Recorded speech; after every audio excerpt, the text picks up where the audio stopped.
Bonjour à tous, donc merci de m'avoir proposé de venir parler du design génératif aujourd'hui. Voilà, je sais juste pas comment ça marche.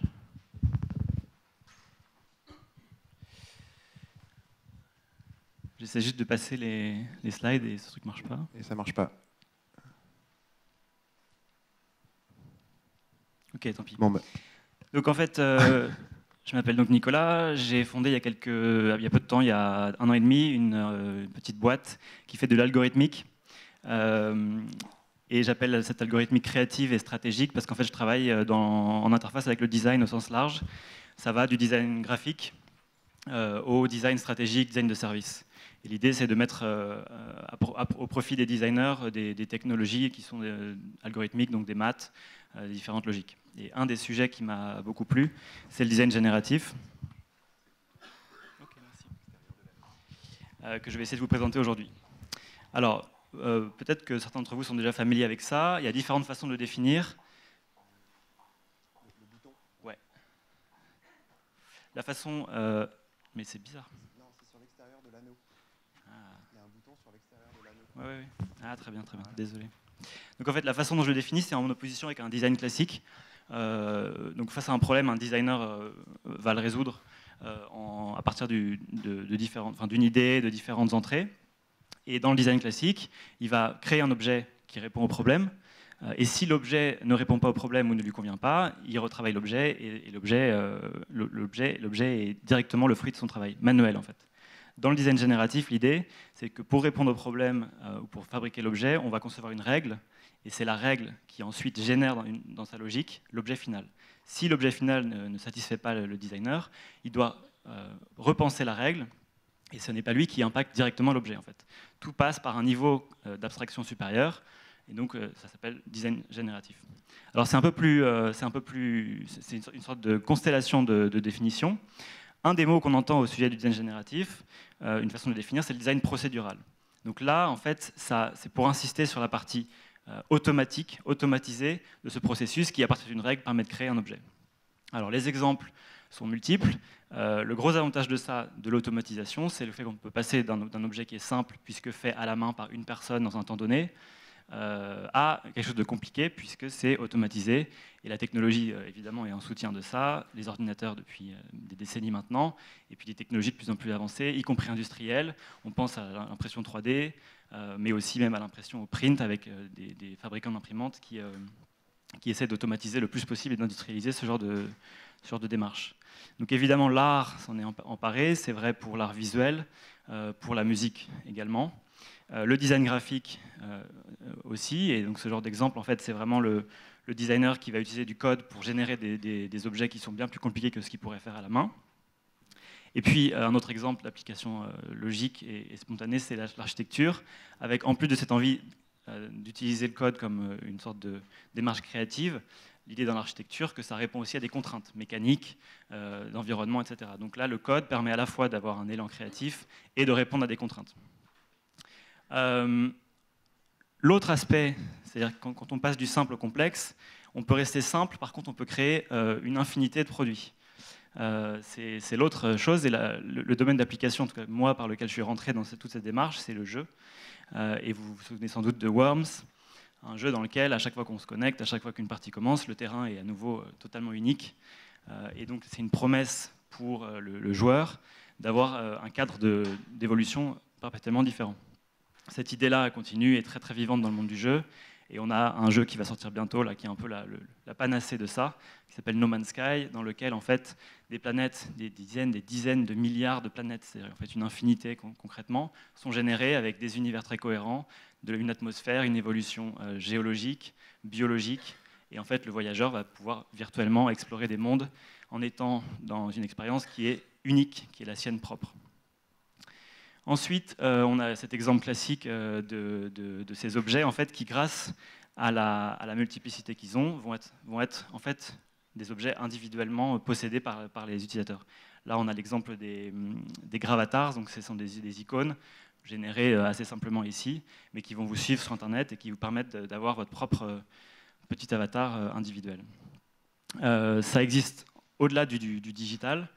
Dans le textile, par exemple, là on a une société française qui vient de créer une série de serviettes de plage uniques.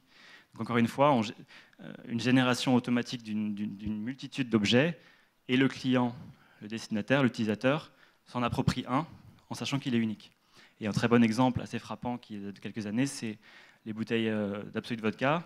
En fait, à la sortie de l'usine, Absolut a programmé un robot peintre qui peignait de façon unique chacune des bouteilles en les numérotant. Et donc là, il faut s'imaginer l'expérience de l'utilisateur qui, dans son supermarché, dans son Franprix, arrive devant le rayonnage, a devant lui une vingtaine de bouteilles qu'il peut choisir, il s'en approprie une, il en choisit une et c'est la sienne. Donc là, on est dans ce que j'appelle procédural, c'est-à-dire qu'on a juste une démarche créative ou stratégique, en tout cas de faire une multitude d'objets. C'est un processus assez autonome, et le simple fait d'avoir cette complexité et cette multiplicité présente déjà un avantage. Le deuxième aspect, donc ça c'est ce que je dis là, voilà, partant d'un cas, si on parle du simple vers le compliqué, le design standard a une certaine limite en termes de complexité, et avec le design génératif, on accède à cette complexité. C'est ce que vient de dire l'appropriation par l'unicité. Le deuxième aspect, et là c'est vraiment pour moi le sens du mot génératif, c'est plus seulement de simplement automatiser le processus de génération, c'est de faire de ce processus une interface avec le destinataire, l'utilisateur qu'on souhaite atteindre. Donc c'est l'idée d'avoir ce processus ouvert en fait. Concrètement, dans tout processus de design, il y a des entrées qui sont les contraintes, la situation dans laquelle le designer intervient, ses propres idées. Il a un processus de création interne ou externe avec ses contraintes extérieures. En tout cas, il fait une série de choix avec une série de paramètres qui sont parfois difficiles à définir, mais en tout cas, il y a des choix qui sont faits, et le résultat est le fruit de son travail de design. Dans ce cas, en fait, la totalité du processus de création est du côté du designer, et ce que le récipiendaire de l'objet peut voir, ça n'est que le résultat. Dans le cas du design génératif, puisqu'on définit une règle et un processus de génération, en fait, on peut ouvrir toute une partie de ce qui devient une plateforme de génération en fait, à l'utilisateur. Donc il ne s'agit plus seulement de lui donner un produit fermé qu'il peut ou pas s'approprier, il y fait partie du processus de création de l'objet. Donc encore une fois, ça s'est appliqué au produit. Dans la bijouterie, donc la bijouterie, il y a de la bijouterie procédurale où on fait des objets uniques.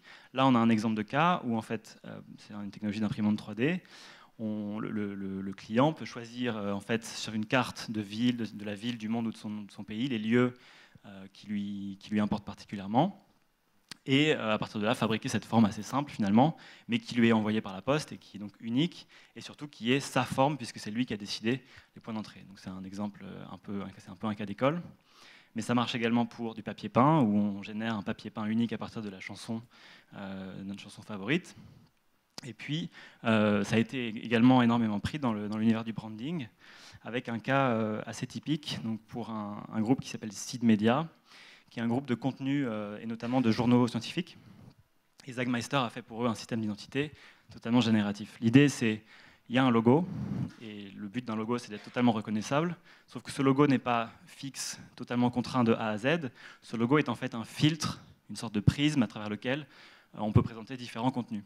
Dans le cas de ce groupe Seed Media, ça permet en fait de mettre en avant la multiplicité des contenus qui sont publiés, et pour chacune des couvertures des journaux, par exemple, d'avoir leur logo, mais un logo qui n'est qu'un prisme vers quelque chose de non contrôlé, puisqu'on ne sait pas encore à quoi va ressembler la couverture dans 2 ans, dans 10 ans, etc.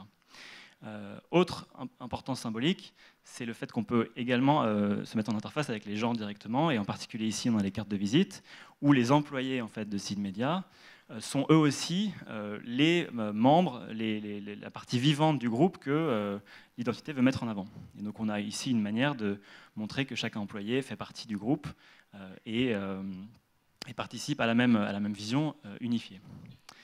Donc il y a vraiment cette idée en fait, de pouvoir ouvrir le processus, et donc non seulement on peut aller du simple au complexe, mais on peut aussi passer d'objets qui sont au départ autonomes, qui deviennent ouverts. Et là l'enjeu c'est de en fait, permettre une appropriation bien plus grande des objets designés par les destinataires. Donc c'est ce que je disais à propos de Seed, c'est un exemple typique. Plutôt que d'avoir en fait, un objet inerte fixe, opaque, contrôlé de A à Z, et c'est en particulier le cas souvent dans le branding avec une liste de spécifications extrêmement forte, des règles extrêmement strictes. Cet objet en fait devient transparent, une sorte de filtre uniquement, et l'enjeu pour la société, pour l'entité qui se définit comme ça n'est pas de contrôler tout jusqu'au bout, mais de savoir qu'est-ce qui compte, pour ensuite ouvrir vers quelque chose de non contrôlé. Donc il y a vraiment un équilibre à trouver entre qu'est-ce qu'on contrôle, qu'est-ce qui est essentiel dans nos valeurs, et qu'est-ce qu'on souhaite mettre en avant de vivant, de non contrôlé, de flexible, de fluctuant. Donc il y a toute cette réflexion qui se met en place. Alors, un exemple d'application auquel j'ai participé, et ça concerne une structure que vous connaissez sans doute, c'est Numa. On a été approché avec une société amie qui s'appelle Edacé, qui est une petite boîte de conseil en design d'entreprise, donc design stratégique, auquel je vous recommande d'aller voir jeter un coup d'œil. Numa nous a approchés en fait. Alors je vais vous rappeler en 2 secondes ce que c'est que Numa. C'est un grand bâtiment dans Paris qui est une sorte d'écosystème centré autour d'un lieu et bientôt de plusieurs puisqu'ils ouvrent dans différentes villes du monde maintenant, qui propose un espace de coworking, des programmes d'accélération, du conseil en design à destination de petites structures comme de grands groupes. Et ils ont une expertise en fait multiple. C'est une ruche, il se passe plein de choses à Numa, il y a des événements en permanence, les offres changent, les programmes changent, et donc il y a vraiment ce fourmillement d'activités. Il y a 1 an, Numa a fêté son anniversaire de 2 ans, 2 ans et demi, je ne sais plus exactement. En tout cas, il était temps pour eux de repenser la façon dont ils se présentaient, parce que les gens qui connaissaient Numa voyaient très bien de façon intuitive ce que c'était. En revanche, les nouveaux arrivants avaient du mal à s'approprier la complexité de Numa. Donc il y avait un enjeu en fait de remettre en cohérence l'identité et de restructurer un peu tout, y compris le site web, etc. Donc en fait, ce qu'on a fait, c'est de réfléchir avec eux à leur identité sur ce schéma dont je vous parlais, c'est-à-dire qu'est-ce qui est central dans Numa et qu'est-ce qui est vivant. Donc mettre en avant la vie de Numa et en même temps appuyer sur les valeurs qui doivent être absolument comprises par tout le monde quand on pense à Numa. Donc on a défini avec eux en fait un système de règles qui permet de décrire la totalité de ce que fait Numa. Et pour ça, il a fallu avant tout à Numa de se demander qu'est-ce qu'ils étaient, en fait, quelle était leur offre principale. Et ce qui a été formulé, c'est qu'en fait, Numa accompagne les entrepreneurs au sens large à avancer dans leurs projets. Les entrepreneurs, ça peut vouloir dire des individus qui viennent coworker, qui ont un projet à mener, mais aussi des startups et aussi des grands groupes qui doivent faire preuve d'innovation et dans des démarches d'entrepreneurship intra-entreprise, développer des projets. Donc l'entrepreneuriat au sens large, on l'a placé en fait sur un système circulaire qui au départ nécessite une idée, et puis cette idée, l'implémentation de cette idée va passer par une phase de recherche, de prototypage, de raffinement, pour ensuite pouvoir se présenter au marché, aux investisseurs. Et puis si ça fonctionne, grandir, évoluer, devenir mature, et on arrive au stade potentiellement d'un grand groupe, en tout cas d'un groupe mature, qui à son tour a besoin d'avoir des idées et d'avancer. Donc on a un système graphique de motifs qui peuvent se superposer. Si par exemple on est pour un accompagnement de start-up au early stage, on part d'une idée et d'une phase de recherche, et on va avoir par exemple ce genre de motifs. Donc le deuxième ensuite, la deuxième dimension de recherche, c'est la façon dont Numa accompagne ses entrepreneurs. Et ça se fait de 3 manières. Par la mise en contact entre les gens. Donc c'est des événements, c'est des mises en relation entre des startups et des mentors, etc. Par l'apprentissage, toutes les conférences, les workshops, la façon dont la connaissance est transmise. Et puis c'est un accompagnement dans l'exécution. On parle vraiment des programmes les plus concrets de startups notamment. Donc en fait, ces 2 champs paramétriques permettent de définir une marque d'un point de vue fonctionnel et aussi d'un point de vue graphique par une superposition de ces motifs avec différentes formes. Et en fait, on se retrouve avec ce type de structure où une marque est définie par son nom. Et donc on a le système d'accélérateur, la fonction conseil en design, la partie coworking. Et tout cela rentre dans ce système un peu général qu'on a dû penser pour eux.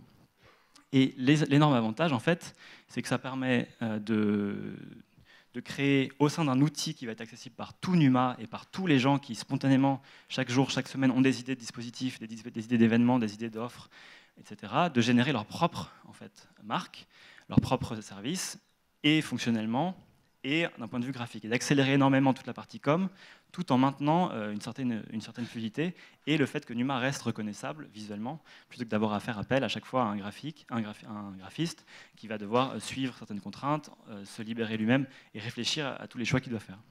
Donc on a créé un système d'outils sur l'intranet où chacun peut générer les points de contact pour une marque donnée, avec les différents formats qui automatiquement sont à disposition, pour du print, pour du screen, les différentes tailles, etc. Et puis ça s'étend en fait à un univers visuel, notamment avec la superimposition de motifs sur les images, où on a également fait un outil hyper facile d'utilisation pour les gens à Numa qui sont quand même en général assez habiles avec le numérique évidemment. Et donc ça permet de baisser la barre en termes de connaissances graphiques pour utiliser et harmoniser en fait, les visuels. Donc c'est vraiment un projet qui va cette fois-ci encore plus loin que juste l'aspect gimmick, un peu effet wow du design génératif quand on pense juste à l'aspect complexe. C'est vraiment inclure dans un outil tout ce qui jusque-là était des spécifications écrites avec des pages et des pages de chartes graphiques qui demandaient un travail et une friction très importante quand il s'agissait de générer des points de contact. C'est accessible à tout le monde au Numa, donc il y a une possibilité en fait, d'inclure tous les gens plutôt que d'avoir à chaque fois à passer par une compétence graphique que tout le monde n'a pas forcément. Et puis vraiment avec l'idée qu'on définit beaucoup plus clairement ce qui est la cohérence avec ce système en fait, fonctionnel de la façon dont Numa propose ses différentes offres, tout en préservant la flexibilité, l'espèce d'organicité de la façon dont les événements, les formats, les services sont créés au sein de Numa. Et c'était vraiment de grande valeur. Un des retours qu'on a eu quand on a proposé ce système et qu'on a travaillé ensemble avec eux, c'était l'extrêmement précieuse clarification de ce qu'était Numa, parce qu'en interne également, il y avait une confusion, il y avait différents services, qui avaient des histoires différentes, et là on a remis à plat et on a vraiment aidé d'un point de vue stratégique Numa à se repenser, enfin à se penser tel qu'ils étaient déjà, mais à le formaliser en tout cas. Voilà. Et donc en fait, on arrive à ce troisième niveau un peu de ce qui est connecté au design génératif. J'appelle ça le méta-design. On commence à voir des articles de blog qui parlent de ça. En fait, c'est cette approche un peu plus théorique, parce que abstraite, de penser ces produits, ces services, tous les objets du design, mais y compris du coup pour les clients quand il s'agit d'identité, mais aussi de n'importe quel service qu'on doit designer, de se penser sur un plan abstrait. Et donc, un des exemples peut-être caractéristiques de cette tendance, c'est Coca-Cola, qui est tellement assis en tant que marque et dans sa visibilité, qu'ils ont juste été capables d'arrêter dans cette campagne-là d'afficher Coca-Cola, en fait. Et donc, en fait, ils savent qu'ils sont reconnaissables par différentes choses, la forme de la bouteille, le rouge, des différents éléments graphiques. Et par contre, ils sont capables de remplacer leur nom par le nom de leurs acheteurs, ou le nom du client, de la mère du client, de la copine du client, du frère du client. Donc c'est du branding, mais ça a un impact potentiellement très fort. Si on réfléchit en termes un peu plus conceptuels, en fait, une marque et toute offre en général, plutôt que d'être extrêmement forte, très puissante, très centralisée, qui contrôle extrêmement nettement l'image qu'elle donne en fait finalement au loin, en étant très loin par rapport aux gens à qui elle s'adresse, en fait peut se permettre et doit désormais se permettre de lâcher prise sur une partie des choses qui la font et de se rapprocher finalement des utilisateurs.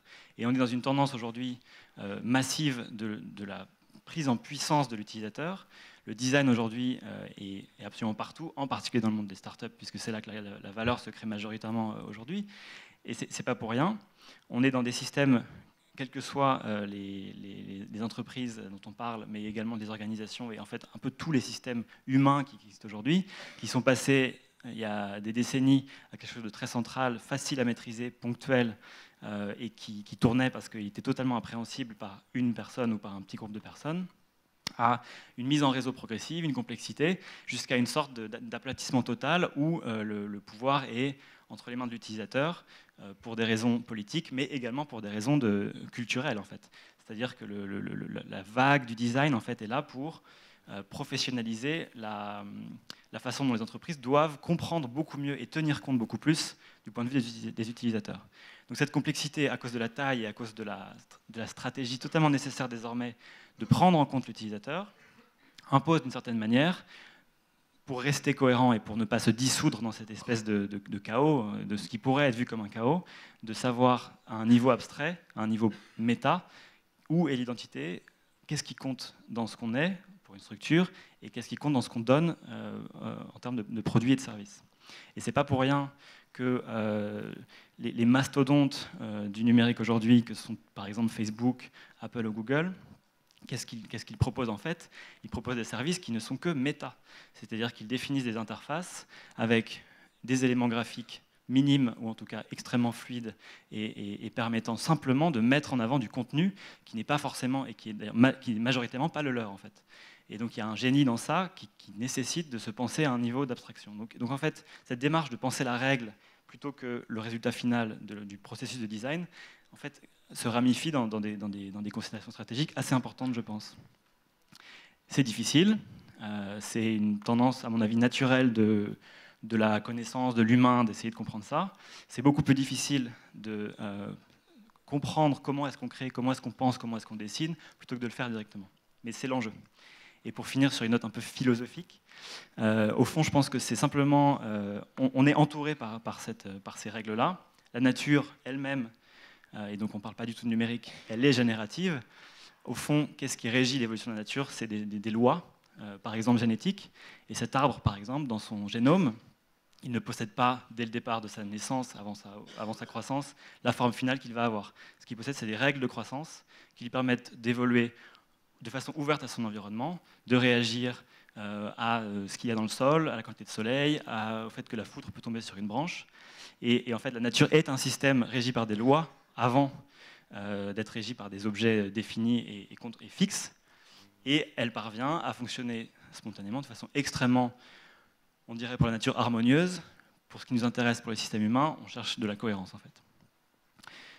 Voilà, donc je vous remercie. Je vais donner un workshop cet après-midi qui, je pense, est complet, mais il y aura peut-être des places qui vont se libérer à 14 h pour essayer de travailler de façon un peu pratique à qu'est-ce que ça veut dire penser des règles plutôt que des objets finalisés.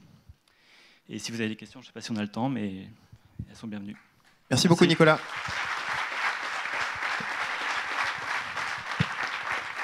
Eh bien, ouais, on a le temps pour quelques questions, en fait, bien sûr. Est-ce que vous souhaitez le petit micro que j'ai à la main, là, on va le faire circuler.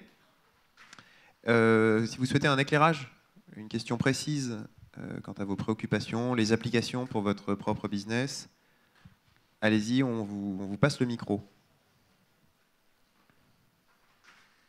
Non?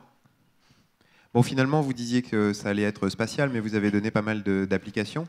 Oui, tout à fait. Beaucoup de branding d'ailleurs, parce qu'en fait c'est peut-être là où la marche est la plus petite à franchir et la plus facilement démontrable en fait. Mais en réalité, c'est tellement générique comme manière de penser que ça s'applique à beaucoup plus de choses finalement. Énormément d'applications web sont au final une réflexion de plateforme plutôt qu'une réflexion d'objet. Et donc oui, c'est assez. D'accord. Quand on veut recruter la personne qui peut faire ça, c'est quelles compétences qu'il faut viser? Parce que c'est quand même assez nouveau. J'imagine qu'en formation initiale, on ne trouve pas ça. Alors, de plus en plus, en fait, il y a un langage qui a un peu déclenché mis le feu aux poudres et qui est destiné aux designers, en fait, vraiment, ou aux programmeurs, c'est processing. Ouais. Et ce langage-là, en fait, c'est vraiment le point d'accès pour donner à tous les étudiants et n'importe quel designer, en fait, la capacité de coder. Et à l'inverse, pour un programmeur, de assez facilement générer du visuel, en fait. Et donc, en fait, c'est, je pense, assez répandu dans la formation design aujourd'hui. Vous pensez que, pardon? Je pense que c'est assez répandu dans la formation design aujourd'hui et ça fait florès, en fait. Les compétences nécessaires, c'est vraiment au croisement entre la compétence de design, qui nécessite vraiment quelque chose de très particulier, une façon de s'écouter, de prendre des risques, etc. Et une capacité de formalisation qui va avec tout ce qui est développement, mais également penser en système un peu plus général que juste le développement, c'est-à-dire que moi je ne suis pas développeur web a priori, c'est vraiment formaliser les algorithmes, c'est-à-dire l'essence de ce qui fait la logique pour différentes applications, avant de passer dans le concret du web ou du développement technique. Ok, une question. Bonjour. Bonjour. Quels outils on peut utiliser dès aujourd'hui pour commencer à faire du design génératif? Alors, si là, je rentre chez moi, j'ai envie de le plus simple, la marche la plus faible, la plus petite, c'est processing. C'est un langage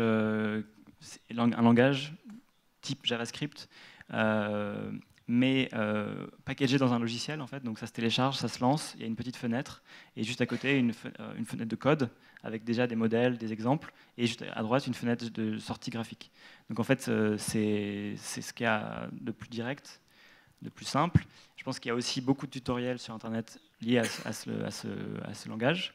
Après, en réalité, ça va dépendre de l'outil de prod final. Donc, c'est beaucoup du JavaScript avec différentes bibliothèques de production graphique dans le Canva pour HTML. Mais il y a aussi des bibliothèques C++ pour des enjeux très gourmands en termes de performance. Donc là, je pense à Cinder, Open Frameworks, c'est des choses. Et en fait, on peut aussi faire du génératif à la main. En fait. Les artistes des années 70 ont commencé à s'imposer à eux-mêmes des règles pour dire je vais dessiner un trait, j'avance ensuite à droite. François Morellet, c'est un artiste contemporain qui fait énormément ça et il n'a pas besoin de machine ou de code. Alors c'est moins direct, il n'y a pas la puissance de l'automatisation, mais dans la logique, c'est comme ça qu'on fait. En réalité, quand on remonte plus haut, l'idée de trouver quel est le cadre et ensuite de laisser, de trouver un cadre et ensuite de laisser libre cours à une certaine créativité, c'est beaucoup de l'art avant le XXe siècle en fait. La musique classique, le format symphonie, la poésie, à chaque fois il y a des règles en fait de rimes, de nombre de pieds, dans lesquelles peut se développer la créativité, quoi. Et c'est assez amusant qu'en fait le XXe siècle a été celui de la déstructuration des règles pour être le plus spontané possible, et que c'est la technologie qui fait revenir en fait ce genre de mode de pensée. Donc voilà, je dirais processing pour répondre à la question. C'est du Georges Perec. Complètement, oui. Ou Lipo, c'est ça. Ça répond à votre question ? Parce que moi, je pars sur Georges Perec parce que je n'ai pas compris la réponse, hein, mais je ne suis pas très technique, c'est pour ça. Mais j'espère que ça répond aux questions. Est-ce que vous en avez une autre avant qu'on boucle ? Nicolas, on peut vous retrouver. Alors, tout à l'heure à 14h, sur Twitter, NENJ_, et puis discretize.net. Un peu partout pendant la conférence, je suis là jusqu'à demain. Ça marche. Merci beaucoup. Merci beaucoup. Bon salon.